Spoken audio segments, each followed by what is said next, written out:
Let's go ahead and get started here. Let me share my screen.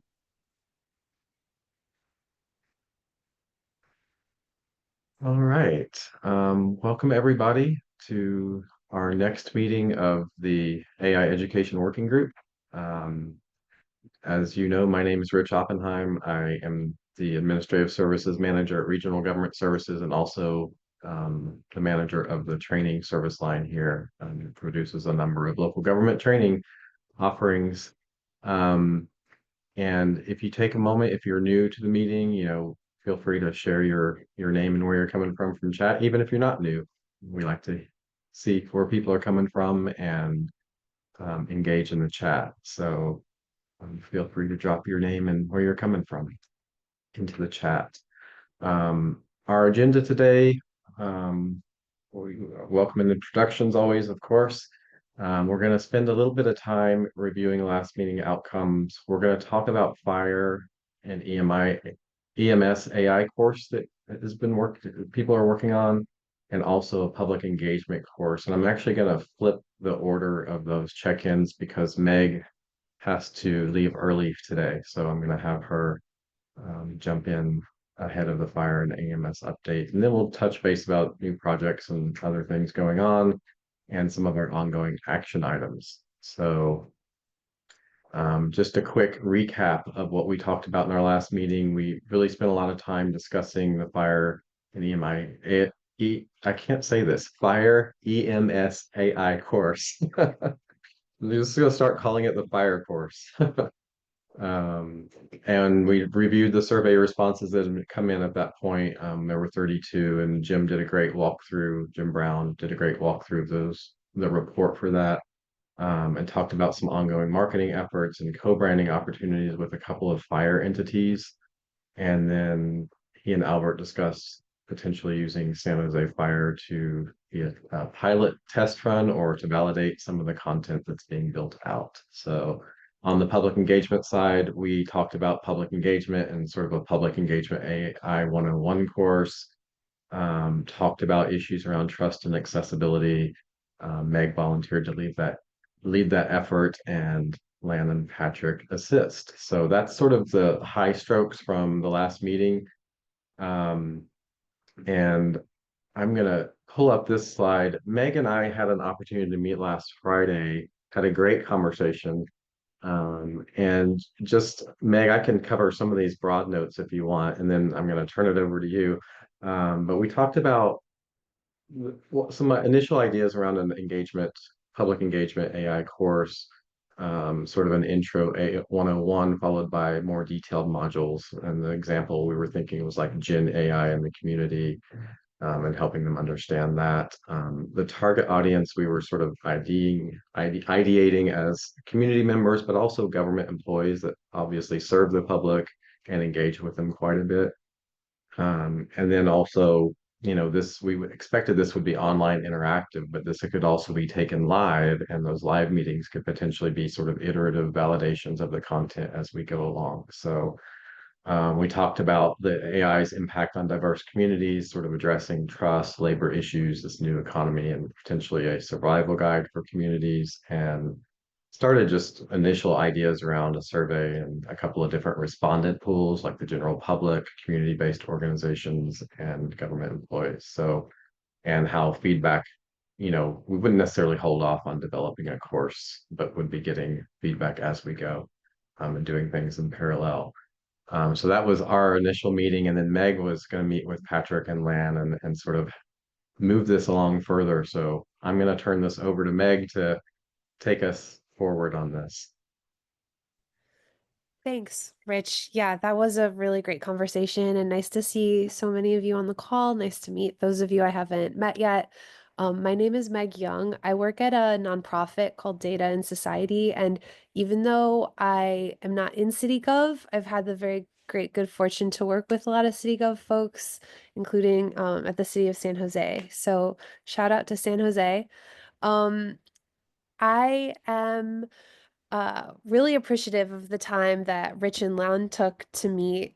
Heather hopped on too, but we realized that there's so much slippage between preparing educational materials for the general public, like community members and residents, and your frontline, just everyone in your organization.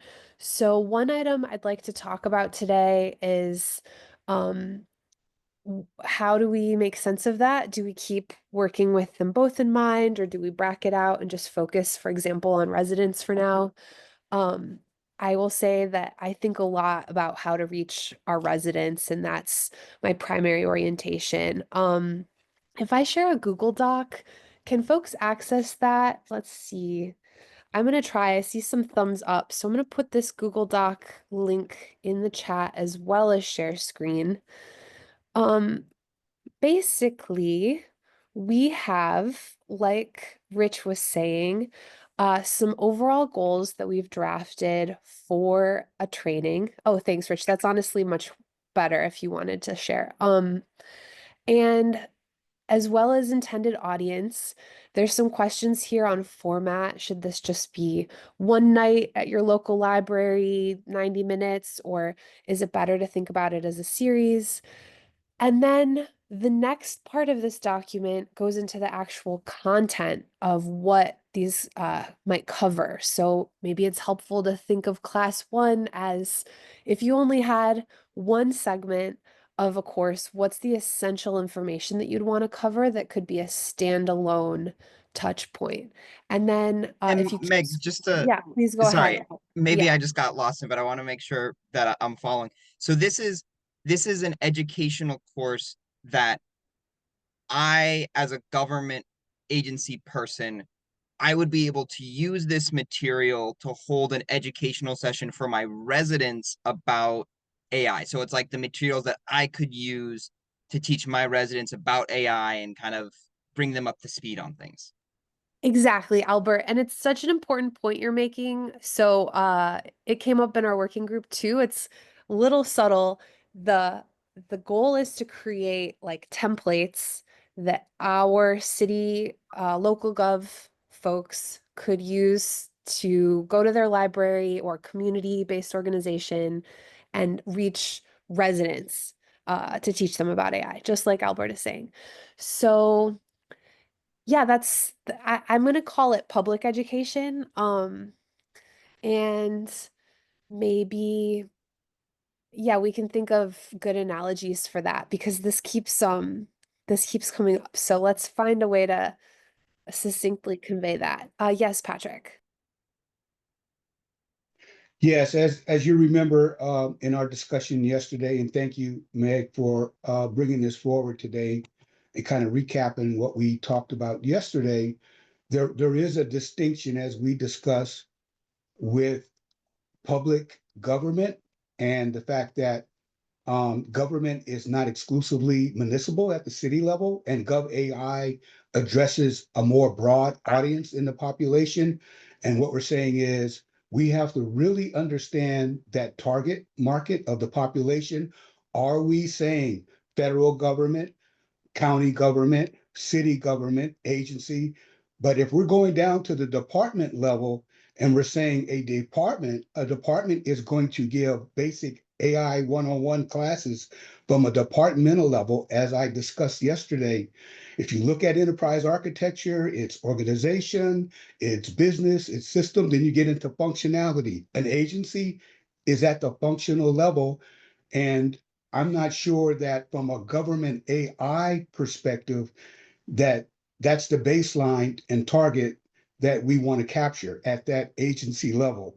So that's something to consider because we're saying our title is Gov AI, and that's all of government at all levels. Just wanted to make that point. Thanks, Patrick. Yeah, we spent a lot of time talking about that yesterday. I loved the point that you made about how we need to think about creating resources for native governments and including them in the conversation. I'll just pause here if there's anything Rich or Albert want to add on that before we keep going. Great. So, thanks. Yeah, I think when it comes down to who might be administering this, I see Eleanor in the chat. you know, City of Seattle has a phenomenal IT team. You could imagine like an IT team being the main administrator of this material, but you could also think of folks that are already doing a lot of public communications, maybe a privacy team. There are a lot of folks that might administer a course like this, but just want to orient you to what's in here, and then we can go do a little bit more work together. Um, as Rich has on his screen, there's content outlines. So class one would be if you only had one module, one course, what would you want in that essential information? And this is all editable. We're 30 people on this call, 32. You should have edit permissions. Please just start adding. Nothing here is precious. You can add, edit, delete, comment. Let's crowdsource together. And if you keep scrolling, Rich, there's a class 2 and a class 3. We started to think together about what would those modules be. This is also wet clay, but you could have a class just on generative AI or a class just on how to protect people's rights. And those would probably be hinted at in the first course, but you could do a deeper dive in a second and third course. And if you keep scrolling in this document, Rich had a really important point, which is about really understanding what the need is. So just like we did with fire, where a survey went out to our frontline staff, we're proposing that we have 3 different surveys. One would be to us, you know, people who are in or close to public agencies to understand what our needs are. A second could go to, for example, community-based organizations. So Albert and I did some work with the Amigos de Guadalupe Center or the Vietnamese American organization. You could imagine surveying those folks about what they are thinking about, what their needs are. And then a final survey at the bottom would be just to post on LinkedIn or social media to ask your residents in general what they might want. So I'll pause for any questions, but again, this is an editable doc and I would love to see your additions and changes.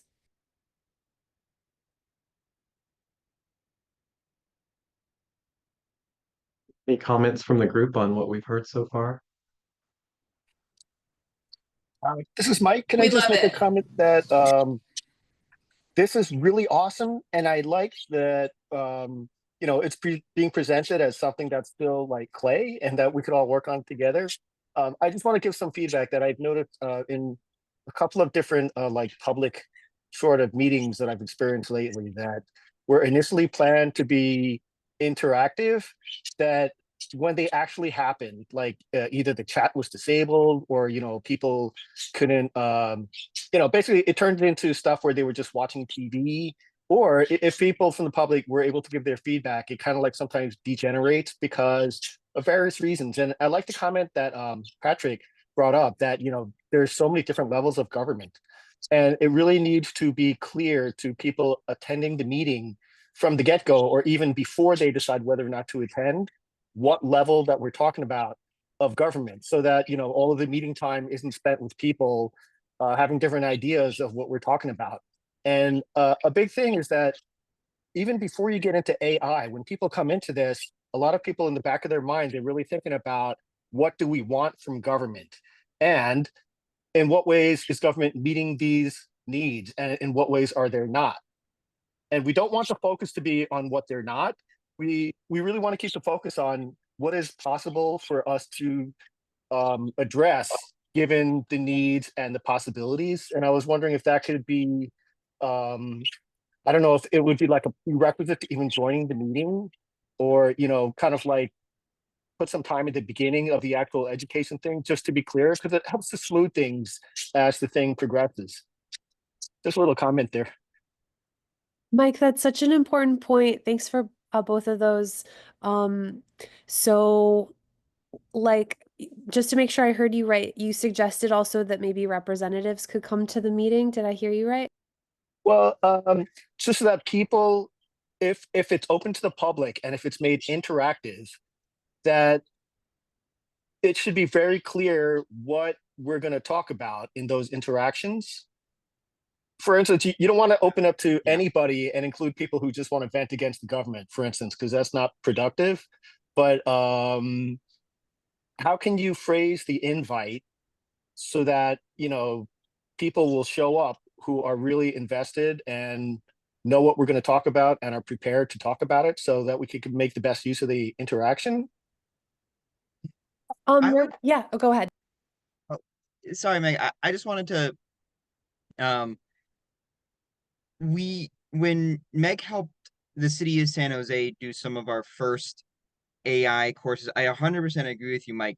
It's important to level set at the top, saying, hey, this is going to be, we're going to show you how to use AI. We're going to show you a little bit about AI. This is about giving you a tool and showing you how that tool impacts your day to day and how the city is thinking about it. And I do say, I know I'm saying city here, but I think this is primarily targeted towards a local government audience. I know just because the local government tends to be where the direct community engagement happens. We can expand that later on, but I think that's a fine start. Like giving people just an opportunity to see how to use these tools. I was putting this up at the top, but like, you know, show them how to use Google Gemini or ChatGPT or one of the tools. Because I think that it's almost like showing folks who didn't grow up with Google how to use Google. Or it's like helping bring them along so they don't get left behind in the technology. I like that idea, especially maybe things that are very relevant for local government services, right? Like giving an example of how a community member might engage with local government and using ChatGPT or something to help facilitate that better, Yeah. you know? I love those. So I'm making notes. The Go ahead. internals. Yeah, I was, because we are doing I'm Eva from the city of Burbank. So we are doing like our internal AI training. So in awareness that not all staff employees are like equipped with AI knowledge. So we are doing the first session. We're thinking a general AI training. Thinking which format is better, right? A video. I actually use a AI text to voice to turn the PPT deck into a video. So I got like 5 minutes of video to generally talk about AI history, ethical concerns, and possible applications. Then I'm thinking of later series, like maybe monthly workshop on interactive, like say how to use the ChatGPT to draft an email. Because when we find that when we draft an email, talk about the baseball bat concerns left in the park, the GPT thinks we're talking about the animal bat. So kind of those examples to show like the accuracy, and so that's why you always have to validate the results from the AI. So, but also we have the material prepared, but haven't started the actual session yet. So we're thinking like whether we build everything into a training video and send out and they can watch at their own time, or just a live session. Like both has challenges. Like the first one, like it's easy to distribute, but they may not view it. The second one is like when you face so many people, I don't know, the live sessions, kind of also who would it be easier to give the live session and how to ensure everything goes well like that. Great points, Eva. So yeah, I That's love like yeah. our Sorry. thoughts on the AI training, and then maybe get some ideas from you from the whole big group, like how it can help. I think I might be having some computer issues because it looks a little frozen on my end. And I cannot hear you, Megan. I cannot. I think I don't know. Yeah, your audio is really choppy coming in. At least that's what I'm experiencing. A bit challenging. I've heard the gist of what you've talked about, but it sounds like there's a audio issue happening right now. Please feel free to put it either in the chat or in the Google Doc. Because I think there's some really good information there. Just it'll be easier to hear or read. Oh, so you cannot hear me. Okay, sorry. No, I got you. I got Let, you, let me put it in Eva. I It's just a think little there's a choppy. long We got lag the though gist. too. Yeah. Yeah, I think we were able to hear well enough to understand that you have a training that you're already working on your end, and you have a couple of things that you thought about, which is really great. I kind of got the idea that the audience for this one would be people who have already kind of committed to we want to use AI, and we're just interested in, what are the beginning steps to make it happen, and what do we have to overcome. Which I'm wondering, the initial conversation that there's a training intended for the community. I'm kind of, I guess, confused about who we mean by the community. Do we mean that the community of civil servants who know that they do want to implement AI? Or are we thinking about having something for kind of like the general public to give the government feedback? So this is such an important point, Mike. And it honestly came up in our like sub working group as well, because there really is a lot of overlap. We are interested in everyday Jane Doe, man on the street, like reaching your residents about what they are concerned about when it comes to AI. And I think there's a lot of room to do work that's facing internally as well. And the fire work is modeling, I think, how to proceed there, that it's department by department.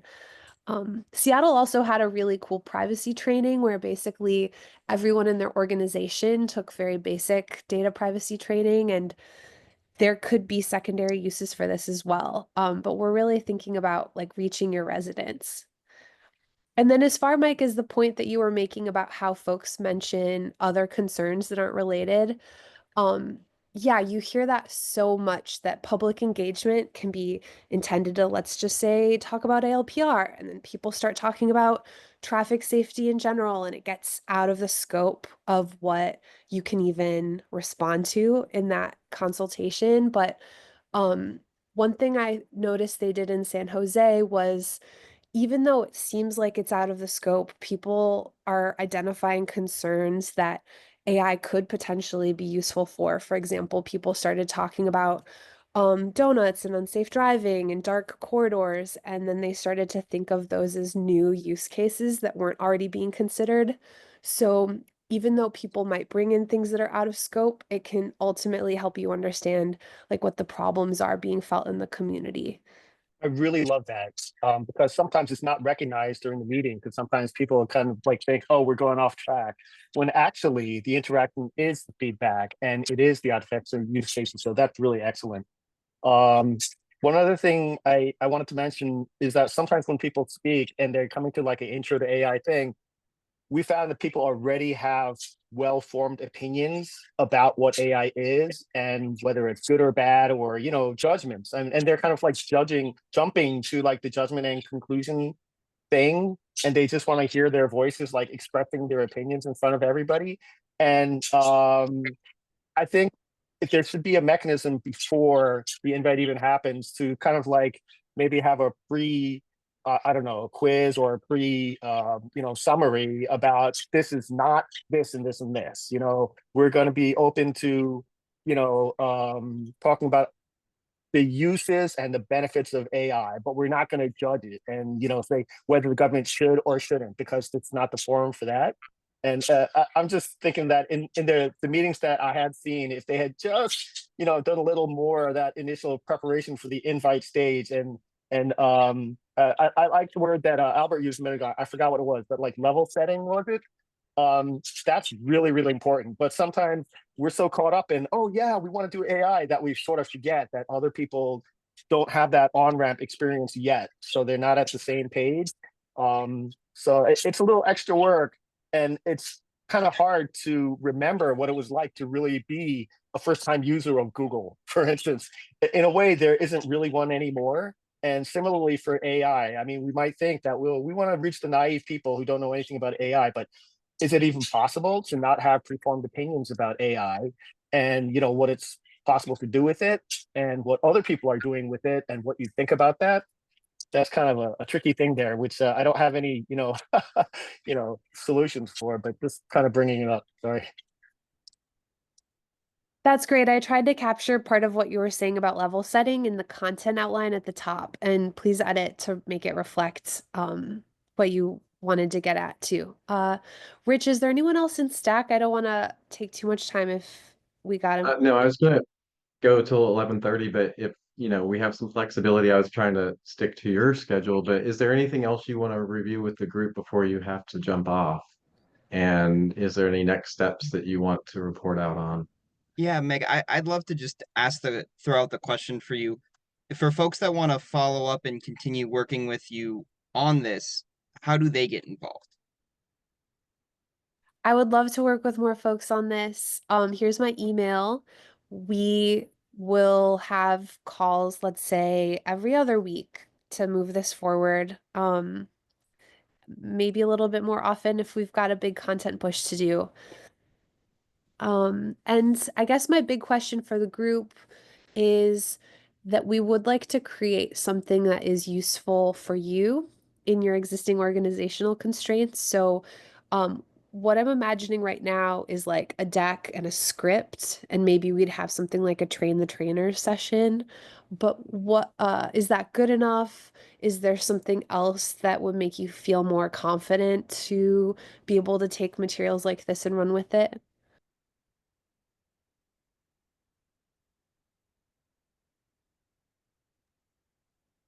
The train to trainers thing sounds like a great idea. And also, Meg, I just want to say you're so awesome for taking the lead and getting this done, because like so many people want to see things happen, but it's so hard to make that step and be the one who actually gets out there. And I want to encourage everybody, if you can possibly be at the meetings, please feel free to join, even if you don't think right now that have anything to contribute or anything to gain from it. Because sometimes you just get more eyeballs and more brains in the room, and the synergy, it just really helps everybody. So please feel free to join up. Thanks, man. Thanks, I'm Mike. seeing some activity in the Oh, nice. chat too. People are very interested in this topic and what's been happening, and some volunteers to join. So looks like Anne.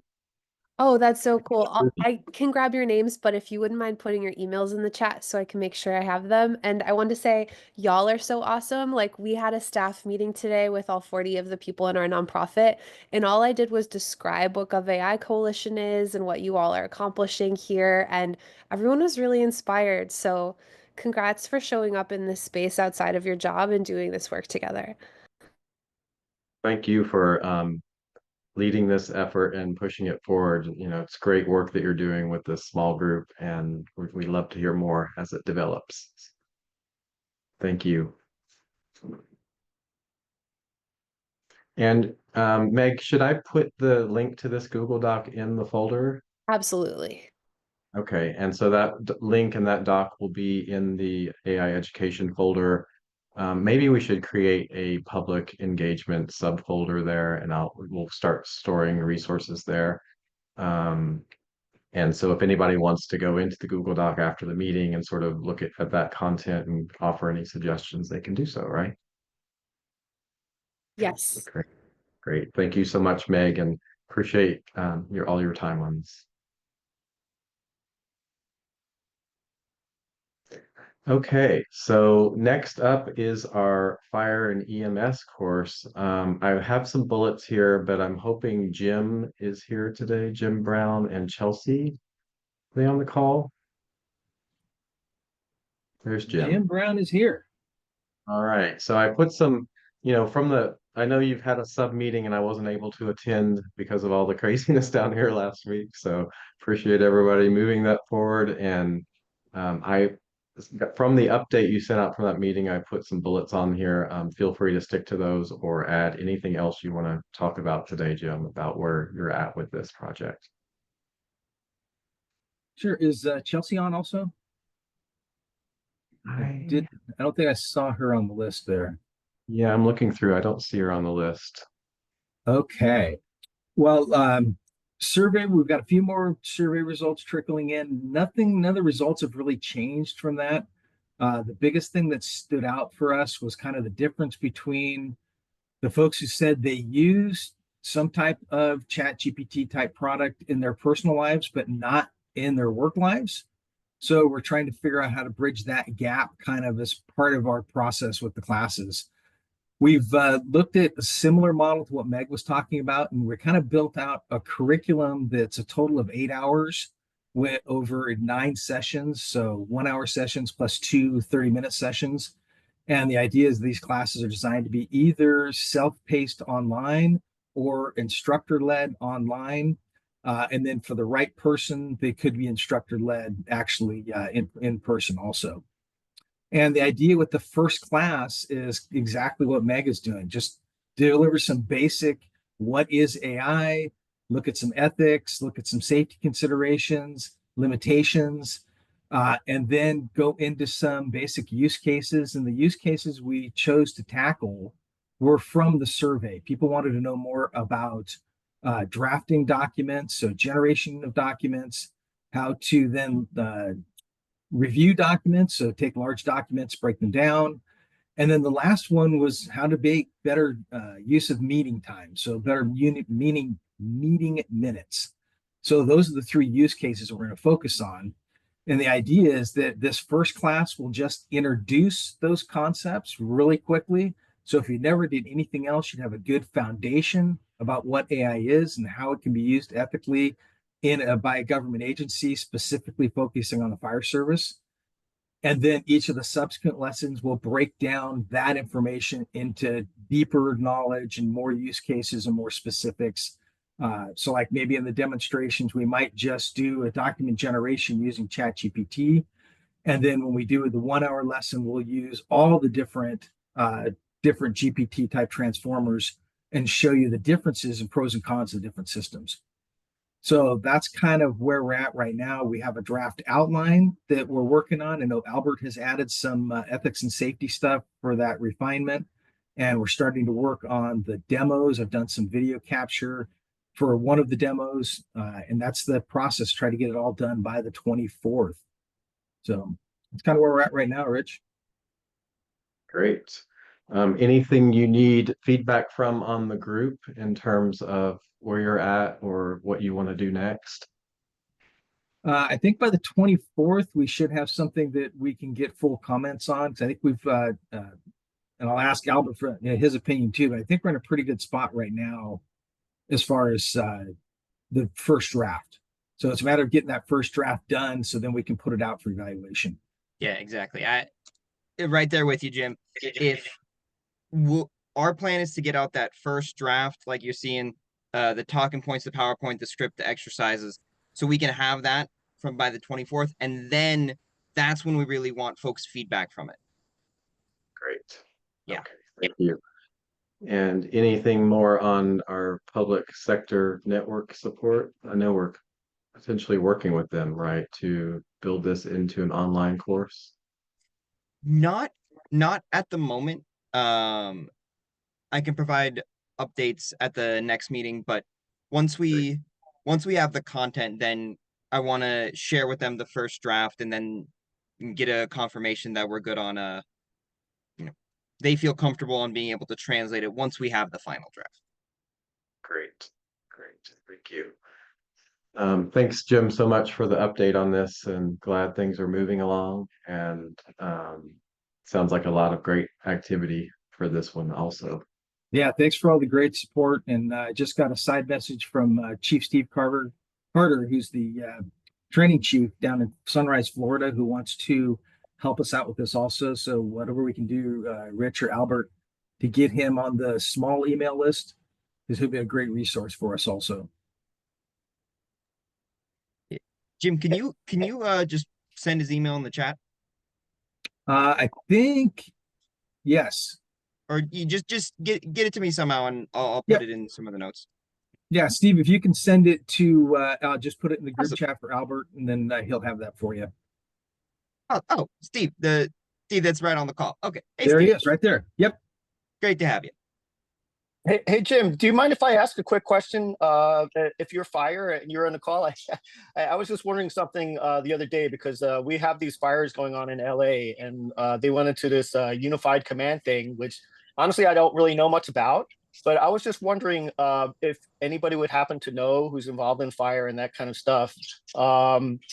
If what the state of data sharing is among different municipalities when it comes to that, in terms of, do you have like a common GIS data sharing portal or something like that? And is that accessible so that if somebody wanted to connect an AI to it, that it could do, for instance, predictions based on the pattern of past, fire across different areas? How would we think about training exercises to deploy in probable fires in the next, 2 or 5 years? Is that kind of communication between municipalities in place by any chance? Sure, yeah. In general terms, unified command is the term that we use to say that all of our public safety stakeholders are at the table and making decisions jointly. So police and fire are not making decisions in a vacuum. And then we use what we call liaisons below that for individual specialties. So like the Department of Water, Public Works, they'll have liaisons as part of the unified command structure. So when they do that, and generally a big fire like this in California, CAL FIRE would be responsible for the primary contact for the GIS data, because even though it's in LA County, it involves lots of little cities. And then beyond that, CAL FIRE has responsibility for anything that's considered watershed in the state of California. So they really have the best and most advanced resources. And I can't speak specifically, but I do believe they do GIS data sharing and common platforms. And generally it's Esri that they're working with. Hi, my name is Ruth Lotero. I'm currently working for the city of Gaithersburg, but previously I was the enterprise GIS manager for Ventura County, right? So on the GIS side, we do sharing with the different counties, right? So like when I started in Ventura, we use the Microsoft 365 platform. It's like an extranet, right? From the different information that we share. But there is something that's pretty new. We signed up with Vexel. Vexel has a gray sky, so they right after the fire they fly right away. So because they are under FEMA, so they have all those aerial photos. Okay. Usually that is available publicly, so you could train the model to read those aerial imagery too. So I hope that helps. Beautiful. Great. Thank you, Mike, and for that question. So moving to the next item, Albert, I put some placeholders here for some things we've been talking about as some ideas. The first was the Bloomberg Associates project that you were talking about, and I didn't know if you wanted to update the group on that. No action yet on that one. And just for some context, folks, Bloomberg Associates has reached out to us. We had a good conversation with them. They run a group of 30 public CISOs, and we were talking about if there is a opportunity for us to create, what would you need to know about AI as a public sector chief information security officer? Like, what do you need to know about AI and cybersecurity? And so that conversation is just getting started. I believe, and Rich, I might need to check my calendar, but I think that you have here, we'll have a brainstorming session on this. But yeah. And so then we'll follow up on that. Great. And then once that gets a little more fleshed out, it'll be great to bring to the group and for others that are interested in that, especially others that are coming in from the cybersecurity lens, to flesh that out and create something that can be useful. And yeah. I see Patrick's hand is raised. Yeah, thank you. And thank you, Albert. for that CISO piece, and this is what we found in the last 3 or 4 years, and this is why they're actually kind of steering us to do the NIST risk management framework, is because the Chief Information Security Officer focuses on information primary. That's the primary objective. However, what's included in that is everything else in the enterprise, especially all of your assets, which includes physical security, privacy, compliance. And out of that, we have to do disaster recovery and resilience. So we definitely need to get the risk officer and the chief security officer involved in that piece, and not exclusively the chief information security officer, because that's part of the reason why cybersecurity is failing, because it's more to it than just the information and the risk management framework and NIST. That's why they want you to have a risk mitigation plan and a risk foundation to be able to create the risk mitigation guardrails for artificial intelligence. Yeah, it's creating the education that the CIOs and everyone else, right? Because security is everyone's responsibility, making sure that we get all of them in there. Absolutely. Absolutely. Awesome. Great. Thank you, Patrick. Just the other idea I had was potential idea around an AI for HR professionals course. I think, this is just again in the very kernel of beginning thinking about this, but these professionals handle really private personal identifying information, and they're being inundated with lots of tools that might be able to help support that on the AI side. But when you get into areas like recruitment or sort of sensitive HR areas, there's a lot of things that people need to understand about how to navigate those tools, how to assess them, what risks you need to be aware of, and sort of staying aware of the legal and legislative impacts that are, going to be probably coming down the pike and regulating some of that use. So, again, it's just sort of an initial idea that I had for a potential course, but I'm going to be thinking about that to some degree, and fleshing that out. And I want to take the opportunity to, as we do in every meeting, to say if you have ideas, if there's a course that you think would be really impactful, or something that the GovAI Coalition education group can move forward as a training project, let us know, let Albert and I know, and we can sort of talk that out and address that as those ideas come forward. Rich, I'm kind of just teeing you up for this, but we've got the fire, we've got the public engagement. Like how did these education, like how did they start? Like how did we actually get to the point where we're drafting things, people are getting feedback? How do those start here? I think, to me, I think it starts from the idea, right? And then we figure out whether we have capacity and people that can help support the growth of that idea. And I think we've seen, like with fire, like the organic growth of that, with Jim's interest in sort of moving that content forward, and then getting resources to help support that. And that's what I'm seeing is sort of mirrored with the public engagement course. And I know that at some point, this is not a endless group of people and resources. So I know at some point, we have to start making some decisions about where we want to focus our energy and what we want to do. But I don't know. And you can opine on this too, Albert, but I think, if we can surface ideas and maybe even get to the point where we're tracking ideas and prioritizing we want to move forward on as a group, that could be helpful.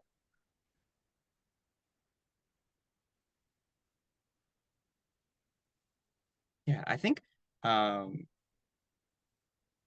it'd be great to start tracking them.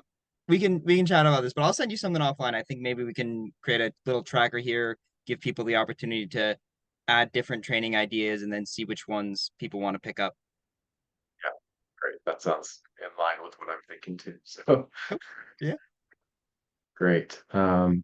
So I don't know much of what I have to talk about today. I don't know. We still have some time left. I don't know if anybody has any pressing issues. I did want to talk about earlier we had somebody that we had some trouble hearing who was talking about general AI courses. And I wanted to point, if you're still on the call, I can't remember the name of who that was. But if you're still on the call, you're working on this AI intro deck.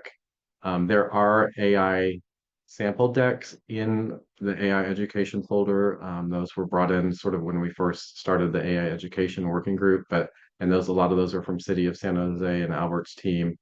But there are some sample decks there if you're really interested in accessing those decks and looking at those and sort of comparing what you're building and seeing if there's anything that would be helpful in those decks for you and what you're building.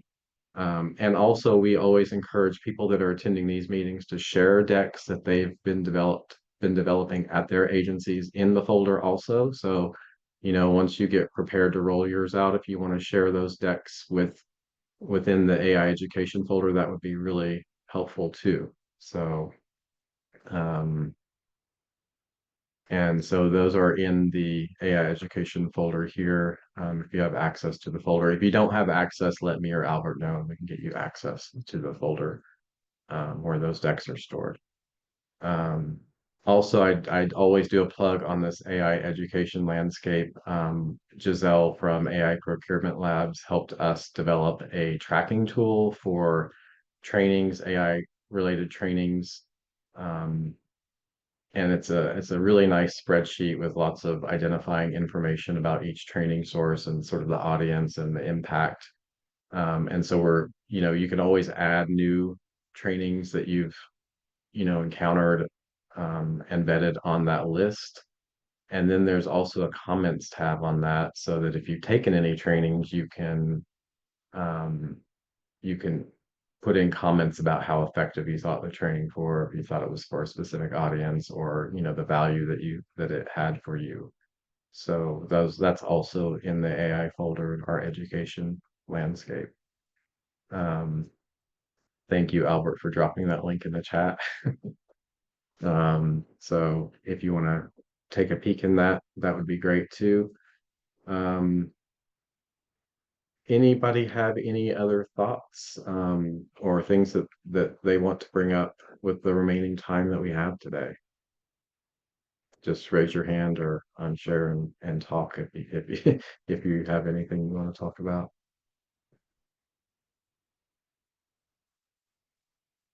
I'm not seeing anything. Our next AI education meeting is February 20th at 11 a.m. So I know some of these other groups will be meeting in the meantime, and hopefully we'll come back with some updates on how they've been proceeding. But thank you, everybody, for participating today. Thank you, Rich. Thanks, everybody. Have a good one. Thank Take you. care.